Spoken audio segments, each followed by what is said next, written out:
Hello friends, let us now learn one of the drug which is contraindicated in children, that is brimonidine and apraclonidine.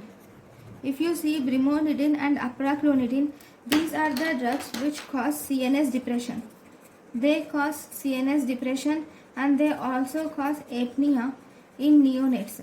So because it causes CNS depression and apnea in neonates, it is contraindicated in children less than 2 years of age. Then, thank you for watching.